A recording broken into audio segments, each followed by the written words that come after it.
Joseph, welcome to the Tony Shap Show. Tony, it's great to be here. Thanks for having me on. Absolutely, it's an honor to get this kicked off with you today. So, with that said, let's kick it off with the one word open. Give us that one word right now that you could describe how you're feeling over there in Austin.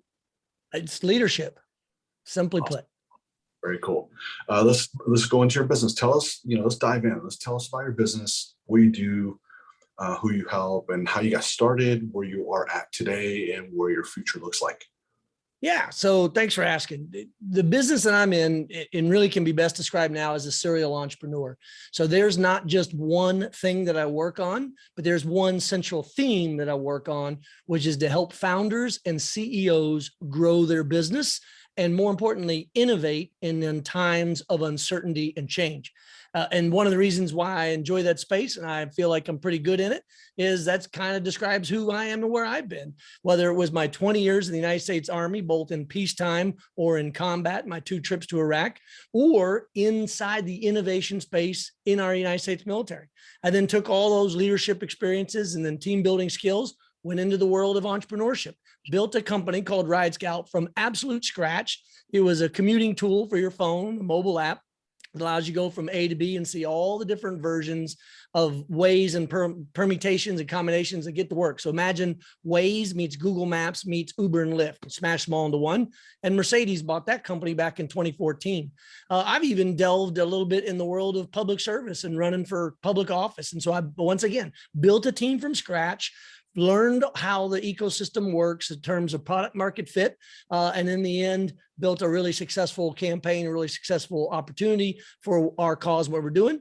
And then what I've been doing ever since then with my main business, which is Grayline Group, is focusing on how to take those CEOs and founders that have brilliant ideas or they themselves are just fascinating forces of nature and then grow their business. So I, as a leadership coach or leadership development or leadership trainer, whatever word you want to use, take those skills and experiences and help people grow their business, especially when they know what they've got is a great idea. They just can't get to that next edge. So I take all those experiences in military, business, academia, even public service, and then package them all up. Some of my favorite companies that I'm working on right now in Grayline Group have also to do with leadership. And one of them is the Mentor Method. You can find them at thementormethod.com. They're helping companies that are bleeding talent because it's so easy for people to leave and go to new companies now, to allow CEOs to invest in their people. And investing in their people, the best way to do it is through leadership training, is through personal development. But it's that professional development that is best guided by a mentor and someone who gets to know you as an individual and then meet your specific needs, talent gaps, or personality traits to be able to help you learn and grow. So, Tony, I just hit you with a lot there real quick on kind of the business that I'm in with Grayline and how we help other companies, but I'm happy to take this in any direction you want. Absolutely. Well, thanks for giving us the insight into what you do and how your whole story is amazing, how you started. And before I ask you the next question, I wanted to personally take a second to say thank you for your service. Thank you, Tony. But I also want to point out, really, it's the families that deserve most of our thanks, because I wanted to be in the Army. I wanted to deploy. They just married into and were born into a family, and they didn't get a chance or a choice. So I appreciate you thinking about the families too. Absolutely. So speaking of the pandemic, this is my next question. I wanted to find out from you how you had to pivot, or how did you help clients pivot? Because the majority of the audience listening is basically the typical person you help. So it'd be kind of cool to hear from you how you pivoted with pandemic, or how you helped clients pivot. Yeah. Well, obviously, it all goes back to the future of work. And I'll go through this theme 3 or 4 times as we're talking about, but let me break down a couple of them that are so obvious to some people, but I just want to tell you why I think it's important to frame the argument this way. When we talk about the future of work, we first have to define work itself in terms of value added. There were a lot of companies who swore they would never be successful if they sent everybody from the office because they couldn't monitor and check on how they're doing. Many of those people ended up being far more effective at home, away from distractions. And it's really calling into the question, as you know, the value of being in group settings. On the flip side of that, people also realize, whether they're introverts or extroverts like myself, We are still tribal people at our core, at our very DNA, the evolution of our species. So we have to be together from time to time to collaborate, to innovate. And I've heard it best said by somebody, Pete Newell, a friend of mine, who said, sure, we might be more effective workers individually outside of distraction, but we are not better innovators by ourselves.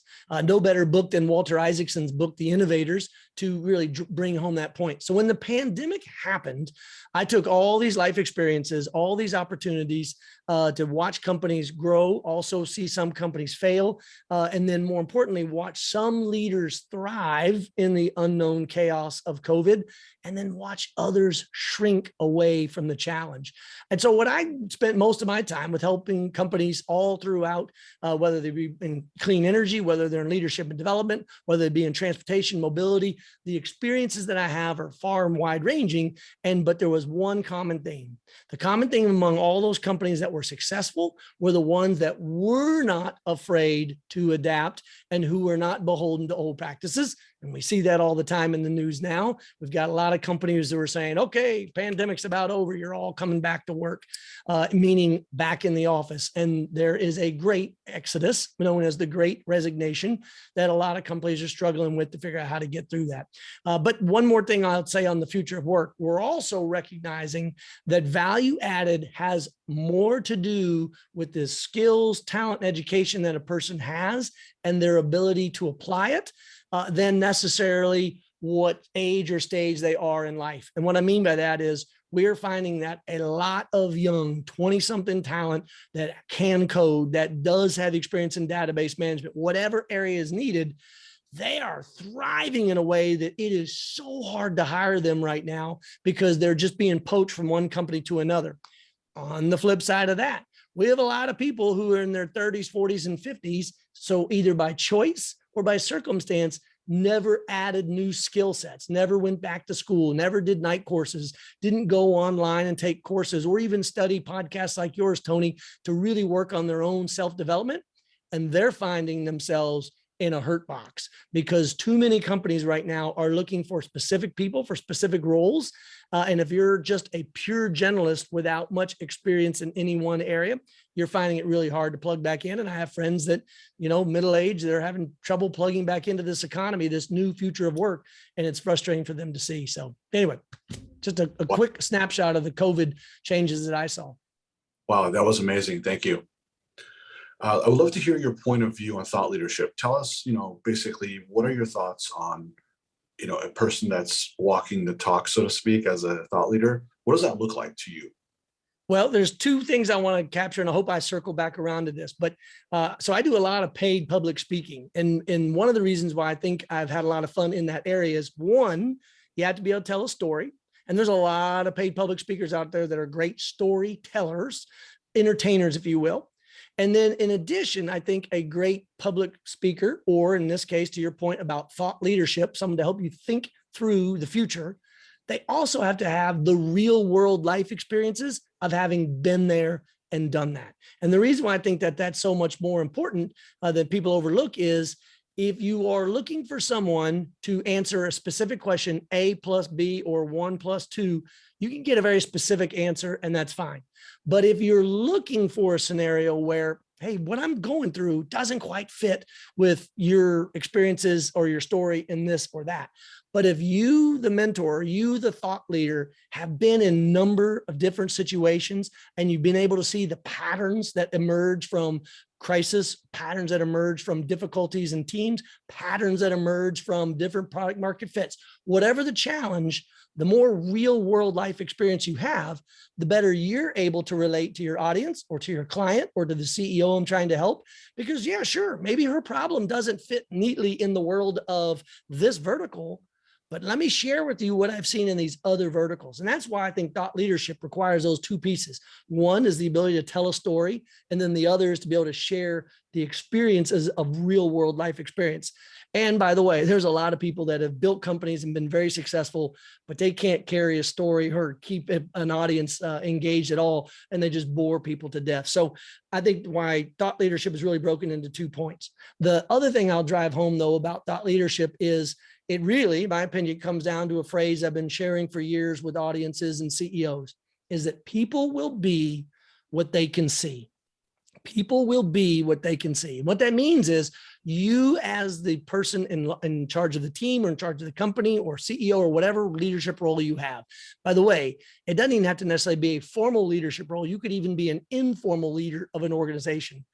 But people will be what they can see means that the change that you want to see in your company, you have to role model it. You have to lead by example. If you want them to be at meetings on time, you have to show up on time. If you want their reports to be done to a certain standard, you have to do your reports to a certain standard. Being that role model, leading by example, is the absolute best way to create thought leadership within an organization, because by its very definition, you're going to make people think. You're going to make people think about what it is that you're doing and leading by example. And conversely, the opposite is, and simultaneously, the opposite is true, which is if you are a toxic leader, if you are burning your people into the ground, if you are only in it for yourself, that's going to come across in spades. And you might have a short-term victory because you might just burn your entire team out to get one short-term victory, but you are not going to be successful long-term. And so thought leadership to me is about being able to tell stories, being able to share those real world experiences that you've had, and then apply them to new situations. That's the thing about the future. I think Yogi Berra said it. The hard thing about predicting the future is predicting the future. And so the best way to do that is to be able to think thoughtfully about the patterns that you see and then apply them forward. But perhaps just as important is to be able to stay adaptable and agile in your own thought leadership to accept new ideas, to realize that, well, first of all, I don't have all the answers, but I can look to my peers, I can look to history, I can look to other folks' experience and see what applies there to make your thought leadership genuine and, most importantly, worth reading, worth listening to, and worth following, which is the whole reason why my business partner, Brett Boyd, and I wrote the book Catalyst, because we believe that leadership and strategy in an ever-changing world has never been more important than today. And there's enough lessons from history that if we apply the model of how change works, then organizations can think about changing their underlying assumptions, or at least reviewing, will the market always be like this? Will customers always want this particular fit? Will they always want this particular price point? Whatever your assumptions are, unless you're constantly challenging them, you are going to find yourself in a situation where the market just takes off in a completely different direction and leaves you holding an empty bag. That to me is about thought leadership. You know, apply those lessons forward and make it interesting for people to want to listen. That was beautifully put. Thank you. Thank you. Yeah, absolutely. So I wanted to kind of for you to describe what problems would I be facing, or what challenges am I dealing with day to day, and if I'm dealing with those challenges and going through it day by day, you know, when would it make sense for me to reach out to someone like you for help? So, you know, here I am having these specific issues every single day, and when does it make sense, or what do I look for that would make sense for me to reach out to you, Joseph? Yeah. So, you know, your listeners, your viewers can find me at josephkopser.com. And what they'll find when they get there is that what I love to do, going back to the first question you asked, is help provide the leadership, or at least the framework for how leaders of organizations need to view really difficult problems. And usually, more often than not, those problems occur from change that happens outside the organization. And then sometimes, of course, it's change internal to the organization that is a reflection or reaction to change on the outside. So what I help companies do, especially younger companies that are trying to figure out their next big steps, is to help the CEO or whatever members of the C-suite tackle those challenges that almost every single time has less to do with strategy or technology or business. And more often than not, it comes down to people. It comes down to, how do you motivate people? How do you get them to accept change? How do you get those people to all see the same vision that you're trying for? How to get them to put in, if not the same effort as you, as something as close as possible to be able to move it forward. So generally speaking, companies that come to me are ones that realize, holy crap, The industry underneath our feet is changing faster than we can get the organization to move and pivot in that direction. Come in and help us think it through. The other groups and companies that come to me are young companies, like I say, with these brilliant ideas, but they've just never been there, done that, to raise the money that they need, to think through the leadership challenges of building and hiring their first team members, to be able to think through what the strategic partnerships are that they need to do, to really understand how to go to that product market fit. And I say both big companies and small companies, because as people will find out when they go to my website, I've actually been there, done that at both the tactical and the strategic level inside of 4 different silos. So you take in the military, I was boots on the ground, in Iraq, working at the tactical level. I was the chief of staff for an 1,100 person battalion. That came with its own set of challenges, but we could see them all right in front of us because we knew all 1,100 soldiers. On the flip side, later on in the Army, I served as a special assistant to the chief of staff of the Army, the 4-star general, the CEO, the modern day MacArthur Eisenhower that runs the whole Army. And I got to see problems at the global level.